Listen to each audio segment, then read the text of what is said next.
Hi hello viewers, நீங்க பாத்துட்டு இருக்கிறது தமிழ் டாப் கிரைம். நீங்க இது வரைக்கும் நம்ம சேனலை சப்ஸ்கிரைப் பண்ணலைன்னா மறக்காம சப்ஸ்கிரைப் பண்ணிக்கோங்க.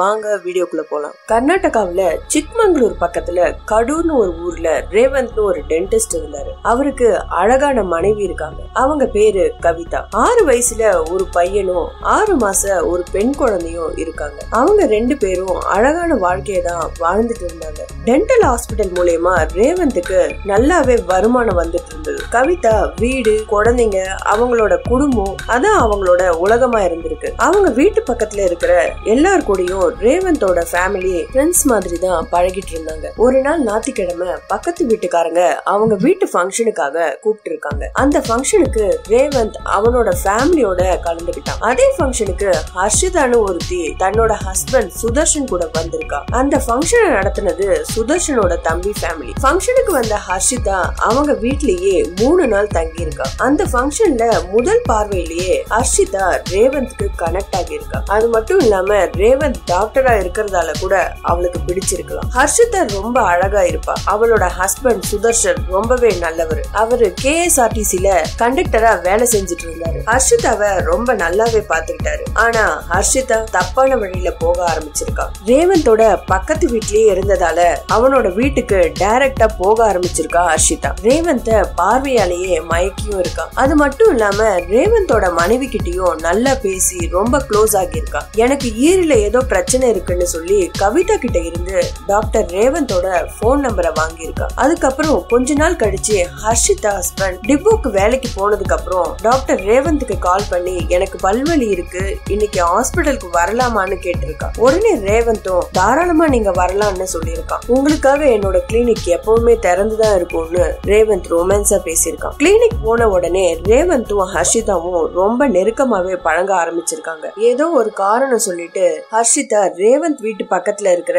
தன்னோட ரிலேஷன் வீட்டுக்கு அடிக்கடி போயிருக்கா. இப்படியே அவங்க வாழ்க்கை போயிட்டு இருந்திருக்கு. எப்போ எல்லாம் ஹர்ஷிதாவோட ஹஸ்பண்ட் வேலைக்கு போறாரோ உடனே ரேவந்துக்கு போன் பண்ணிடுவா. அதே மாதிரி அவங்களோட இந்த தொடர்பு 3 வருஷமா நீடிச்சிருக்கு. அடிக்கடி ஹர்ஷிதா சுதர்ஷனோட தம்பி வீட்டுக்கு போறதால அவங்களும் இவன் மேல சந்தேகப்பட்டிருக்காங்க. இந்த விஷயத்தை எப்படியாவது சுதர்ஷன் கிட்ட தெரியப்படுத்தணும்னு அவரோட தம்பி போன் பண்ணி சொல்லி இருக்காரு. அண்ணி ரொம்பவே வித்தியாசமா நடந்துக்கிறாங்க, டெய்லியும் எங்க வீட்டுக்கு வராங்க, பக்கத்துல இருக்க டாக்டர் ஃபேமிலி கூட ரொம்பவே நெருக்கமா இருக்காங்க, அது மட்டும் இல்லாம ரொம்பவே பொய் கூட பேசுறாங்கன்னு சொல்லியிருக்கான். என்னன்னு கொஞ்சம் விசாரிச்சு பாருன்னு சுதர்ஷனோட தம்பி சொல்லியிருக்கான். அன்னைக்கு நைட்டே சுதர்ஷன் ஹர்ஷிதாவோட போனை எடுத்து கால் ரெக்கார்டும் வாட்ஸ்அப் எல்லாம் செக் பண்ணி பார்த்திருக்காரு. அதுல டெய்லி காலையில வேற ஒரு நம்பருக்கு கால் போறதும் அதே நம்பருக்கு வாட்ஸ்அப் சேட்டிங்கும், அந்த சேட்டிங்ல ரொமான்ஸா மெசேஜ பார்த்து ரொம்பவே கோவப்பட்டு ஹர்ஷிதாவுக்கு ஒரு வார்னிங்கும் கொடுத்திருக்காரு. உடனே ஹர்ஷிதா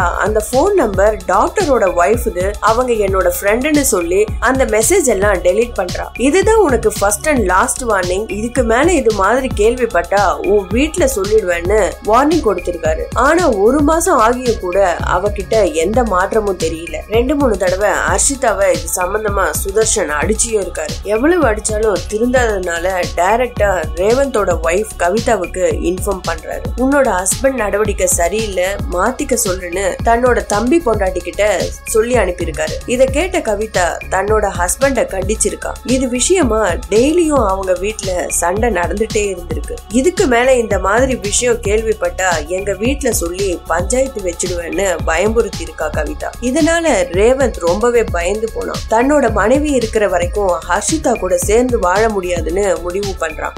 இந்த விஷயத்த ஹர்ஷிதா கிட்டயும் சொல்லியிருக்கான். நான் என்னோட மனைவிய கொன்னுடுறேன், அதுக்கப்புறம் நம்ம ஒன்னா சேர்ந்து இருக்கலாம், வேணும்னா நீ உன் புருஷனை விட்டுட்டு வந்துடுன்னு சொன்னதை கேட்ட ஹர்ஷிதா சரின்னு சொல்லியிருக்கா. சீக்கிரமா அவளை கொன்னுடு, ஆனா போலீஸ் கிட்ட நம்ம மாட்டக்கூடாதுன்னு சொல்றான். ரேவந்த் ரொம்ப நாளா தன்னோட மனைவியை எப்படி சாகடிக்கலான்னு யோசிச்சுட்டு இருந்தான். இத பத்தி ஹர்ஷிதா கிட்ட அடிக்கடி கால் பண்ணியும் டிஸ்கஸ் பண்ணியிருக்கான். நான் கவிதாவை எப்படி சாகடிக்கலான்னு திங்க் பண்ணி வச்சிருக்கேன், அவளுக்கு மயக்க மருந்து கொடுத்து மயங்கினதுக்கு அப்புறமா கழுத்தறுத்து கொன்னுடலாம்னு டிசைட் பண்ணிருக்கேன்னு சொல்லியிருக்கான். பிப்ரவரி 16, 2020 அன்னைக்கு சாயந்தரம் தன்னோட மனைவி கவிதாவை ஜுவல்லரி ஷாப்புக்கு கூட்டிட்டு போயிருக்கான். நகையெல்லாம் வாங்கிட்டு அன்னைக்கு நைட் ரொம்ப சந்தோஷமாவே இருந்திருக்காங்க. அடுத்த நாள் மதியம் தன்னோட குழந்தை கூட விளையாடிட்டு இருந்த கவிதாவை ரேவந்த் பின்னாடி இருந்து வந்து மயக்க மருந்து இன்ஜெக்ட் பண்ணிருக்கான். அத பார்த்து கத்திட்டு இருந்த கவிதாவை ரூமுக்கு கூட்டிட்டு போய் பெட்ல படுக்க வச்சு கழுத்தறுத்து கொன்னு இருக்கான். அந்த 6 மாச குழந்தை தூங்கிட்டு இருந்ததால அங்கேயே விட்டுட்டு அவனோட கிளினிக்கு போயிருக்கான். சாயந்தரம் 4 மணிக்கு ஸ்கூலுக்கு போய் தன்னோட பையனை கூட்டிட்டு வீட்டுக்கும் போயிருக்கான். ஆனா அவன் ஸ்கூலுக்கு போறதுக்கு முன்னாடியே தன்னோட மனைவிக்கு 2 தடவை கால் பண்ணிருக்கான். எதுக்காகனா தன்னோட மனைவி போனை எடுக்காததுனால நான் போய் கூட்டிட்டு வந்தேன்னு போலீஸ் நினைக்கணும்னு கால் பண்ணிருக்கான். வீட்டுக்கு போன உடனே இறந்து போயிருந்த மனைவிய பார்த்து அழ ஆரம்பிச்சிருக்கான். அக்கம் பக்கத்துல இருக்கிறவங்க எல்லாம் வந்து பாத்திருக்காங்க. என்ன ஆச்சு அப்படின்னு கேட்கும் போது தெரியல, வீட்டுல நகையெல்லாம் காணோம், நேத்துதான் புதுசா நகையெல்லாம் வாங்கிட்டு வந்தோம், நகைக்காக தான் யாரோ கொலை பண்ணிருக்காங்கன்னு அழுதுகிட்டே சொல்லியிருக்கான். இந்த மாதிரி இவன் சொல்றத வச்சு போலீஸும் இது உண்மைன்னு நம்பி இருக்காங்க. சந்தேகத்துல கவிதாவோட அப்பா அம்மா கிட்டயும் விசாரிச்சிருக்காங்க. ரேவந்த் ரொம்பவே நல்லவன், அவன் ஒரு அப்பாவின்னு போலீஸ் கிட்ட சொல்லிருக்காங்க. 4 நாள் கழிச்சு போஸ்ட்மார்ட்டம் ரிப்போர்ட்டும் வந்திருக்கு. அந்த ரிப்போர்ட்ல கவிதா இறக்குறதுக்கு முன்னாடி அவளோட உடம்புல மயக்க மருந்து கலந்திருக்கு, அதுக்கப்புறமா தான் அவளை கொலை பண்ணிருக்காங்கன்னு போலீஸுக்கு தெரிய வருது. அத பார்த்த போலீஸ் ரேவந்துக்கு கால் பண்ணி ஸ்டேஷனுக்கு வர சொல்றாங்க. ரேவந்த் வந்ததுக்கு அப்புறம் தனியா கூட்டிட்டு போய் விசாரணை பண்ணிருக்காங்க. ரேவந்த் கிட்ட மயக்க மருந்து பத்தி கேட்டிருக்காங்க. உன் கிளினிக்ல மயக்க மருந்து கண்டிப்பா இருக்கும்ல, திருடனா இருந்தா மயக்க மருந்து கொடுத்து சாவடிக்க மாட்டான், வீட்லயும் வெளியாளுங்க வந்த மாதிரி எந்த எவிடன்ஸும் இல்ல, இதுக்கு என்ன பதில் சொல்றீங்கன்னு கேட்டிருக்காங்க. ரேவந்தும் எனக்கு எதுவும் தெரியாதுன்னு சொல்லியிருக்கான். அது மட்டும் இல்லாம இன்னொரு கேள்வியும் கேட்டிருக்காங்க. எப்பவும் உன்னோட மனைவி தான் ஸ்கூலுக்கு போய் பையனை கூட்டிட்டு வருவாங்க, அன்னைக்கு மட்டும் எப்படி நீங்க போய் கூட்டிட்டு வந்தீங்கன்னு கேட்ட உடனே நான் கால் பண்ணாலும் கவிதா கால் எடுக்கல, நாங்க ஸ்கூலுக்கு போறதுக்கு லேட்டானா பையன் பயப்படுவான், அதனாலதான் நான் போய் கூட்டிட்டு வந்தேன்னு சொல்லியிருக்கான். சரி, மறுபடியும் விசாரணைக்கு கூப்பிடும் போது நீங்க வரணும்னு சொல்லி அனுப்பியிருக்காங்க. போலீஸுக்கு போஸ்ட்மார்ட்டம் ரிப்போர்ட் மட்டும் தான் வந்திருக்கு. கவிதாவோட கால் டீடைல்ஸ் வர்றதுக்கு டைம் ஆயிருக்கு. ஆனா போலீஸுக்கு ரேவந்த் தான் கொலை பண்ணிருக்கான்னு நல்லாவே தெரியும். எவிடன்ஸ் இல்லாம அவனை அரெஸ்ட் பண்ண முடியாதுன்னு போலீஸ் வெயிட் பண்ணிருக்காங்க. போலீஸ் ஸ்டேஷன்ல இருந்து வீட்டுக்கு போன ரேவந்த் ரொம்பவே பயந்துருக்கான். போலீஸுக்கு நம்ம மேல சந்தேகம் வந்துடுச்சு, எப்படி இருந்தாலும் எனக்கு தண்டனை கிடைக்கும், என்ன அரெஸ்ட் பண்ணி கூட்டிட்டு போவாங்கன்னு பயந்து போயிருந்திருக்கான். சரியா கவிதாவை கொலை பண்ணி 5 நாள் கழிச்சு காலையிலேயே அவனோட பசங்களை ரிலேஷன் வீட்ல பாத்துக்க சொல்லி விட்டுட்டு போயிருக்கான். அங்க இருந்து பண்டகோப்பா ரயில்வே ஸ்டேஷனுக்கு போய் பார்க்கிங்ல காரை பார்க் பண்ணிட்டு ரயில்வே ட்ராக் கிட்ட இருந்து அர்ஷிதாவுக்கு கால் பண்ணிருக்கான். எனக்கு வாழணும்னு ஆசை இல்ல, என் மேலதான் போலீஸ் சந்தேகப்படுறாங்க, நம்மள பத்தி இன்னைக்கு இல்லனாலும் ஒரு நாள் கண்டிப்பா கண்டுபிடிச்சிருவாங்க, போலீஸ் ஸ்டேஷனுக்கு வர சொல்லி என்ன விசாரிச்சாங்க, ஃபாரன்சிக் ரிப்போர்ட்ல நம்ம மயக்க மருந்து கொடுத்தது தெரிஞ்சு போச்சு, இனிமே நம்மளால ஒன்னா சேர்ந்து வாழ முடியாது, நம்ம 2 பேரும் ஒன்னா வாழணும்னு தான் கவிதாவை கொலை பண்ண, ஆனா அது நடைமுறைக்கு சாத்தியம் இல்லாம போச்சு, நான் சாக போறேன்னு அர்ஷிதா கிட்ட சொல்லியிருக்கான். அவ அப்படியெல்லாம் பண்ணிக்காதன்னு எவ்வளவோ சொல்லி கூட ரேவந்த் கேட்கவே இல்ல. நீ இல்லாத வாழ்க்கை எனக்கும் வேணான்னு ஹர்ஷிதா சொல்லியிருக்கா. நான் முடிவு பண்ணிட்டேன், சாரி, ரயில் வருது, இதுதான் என்னோட லாஸ்ட் கால், குட் பைன்னு சொல்லி நின்னுட்டு இருந்திருக்கான். அதுக்குள்ளேயே ட்ரெயின் அவன் மேல ஏறி போயிருக்கு. இதனால ரேவந்த் அங்கேயே இறந்தும் போயிருக்கான். ரேவந்த் இறந்ததால போலீஸ் கவிதா கேஸ க்ளோஸ் பண்ணிருக்காங்க. அவன் தான் கொலை பண்ணிருக்கான், அதனாலதான் சூசைட் பண்ணிக்கிட்டான்னு அவங்க ரிலேஷன் கிட்டையும் போலீஸ் தரப்புல சொல்லிருக்காங்க. சாயந்தரம் ரேவந்த் இறந்து போன விஷயம் அர்ஷிதாவுக்கு தெரிஞ்சிருக்கு. எனக்காக தான் ரேவந்த் தன்னோட வாழ்க்கையை இழந்துட்டான், அவனோட மனைவியும் கூட கொலை பண்ணிருக்கான், இப்ப அவனும் இறந்து போயிட்டான், அவன் இல்லாத வாழ்க்கை எனக்கு வேணான்னு முடிவு பண்ணிருக்கா. ஹர்ஷிதாவோட ஹஸ்பண்ட் சுதர்ஷன் டியூட்டில இருந்து வர்றதுக்கு முன்னாடியே ஒரு சூசைட் லெட்டரையும் எழுதி வச்சிருந்திருக்கா. நைட் சுதர்ஷன் டியூட்டி முடிச்சிட்டு வீட்டுக்கு வந்த பிறகு அவருக்கு சாப்பாடும் போட்டுட்டு 2 பேரும் தூங்க போயிருக்காங்க. இதுல ஆச்சரியமான விஷயம் என்னன்னா,